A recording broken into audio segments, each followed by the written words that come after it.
तर सध्या काही ठिकाणी इंधनाचा तुटवडा पाहायला मिळतोय। त्या संदर्भातल्या टॉप 9 बातम्या पाहू। हिंगोलीमध्ये डिझेल मिळत नसल्याने शेतकरी आक्रमक, हातात कॅन घेऊन पेट्रोल पंपावर आंदोलन। डिझेल पुरवठा सुरळीत करण्याची शेतकऱ्यांची मागणी। मंत्र्यांच्या ताफ्यातील गाड्या कमी करा आणि डिझेल द्या, आंदोलकांची मागणी। नंदुरबार जिल्ह्यात पेट्रोल आणि डिझेलचा तुटवडा, पेट्रोल कंपन्यांकडून पुरेसा पुरवठा होत नसल्याची माहिती। काही पेट्रोल पंपांवर वाहनांच्या लांबच लांब रांगा, तर गुजरातमधील वाहन चालक नंदुरबारमध्ये इंधन भरण्यासाठी येत असल्याचं चित्र।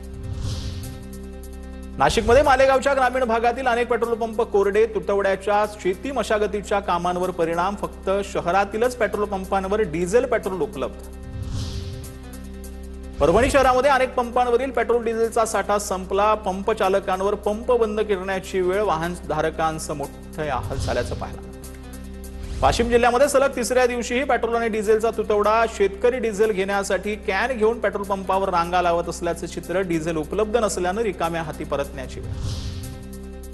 नाशिकमध्ये पुन्हा सीएनजी पंपावर वाहनांच्या लांबच लांब रांगा। वाहन चालकांसह रिक्षा चालकांसाठी सीएनजी साठी रांगा लावलेल्या आहेत। शहरातील अनेक पंपांवर सीएनजी उपलब्ध नसल्यानं वाहनांच्या रांगा।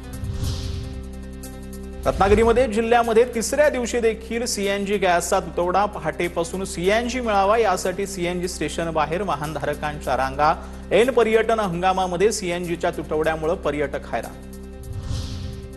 वाशिममध्ये पेट्रोल पंपावर हाणामारी, नंबर लावण्याच्या कारणावरून काही जणांमध्ये वाद। डिझेलच्या कॅनने एकमेकांना मारहाण केल्याचा प्रकार व्हिडिओ सोशल मीडियावर व्हायरल। जालन्याच्या भोकरदनमध्ये दुचाकीला एलपीजी गॅस कनेक्शन जोडल्याचा प्रकार समोर आलेला आहे। पेट्रोलच्या तुटवड्यामुळे देशी जुगाड केल्याचं समोर आलंय। दुचाकीच्या डिक्कीमध्ये 3 किलोचं एलपीजी गॅस कनेक्शन आढळलं।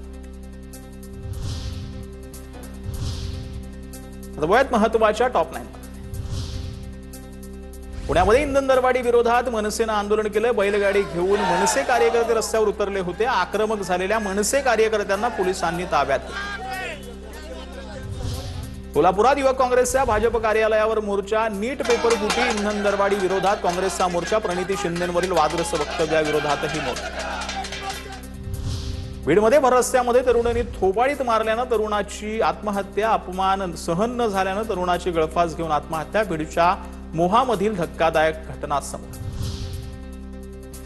गडचिरोली जिल्हा 100% नक्षलमुक्त, 8 नक्षलवाद्यांची अटक, तर 5 जणांच्या आत्मसमर्पणानंतर जिल्हा पूर्णपणे नक्षलमुक्त। एप्रिल मे या 2 महिन्याच्या प्रयत्नांनंतर अखेर पोलीस आणि सुरक्षा यंत्रणांना गडचिरोली जिल्हा नक्षलमुक्त करण्यात यश।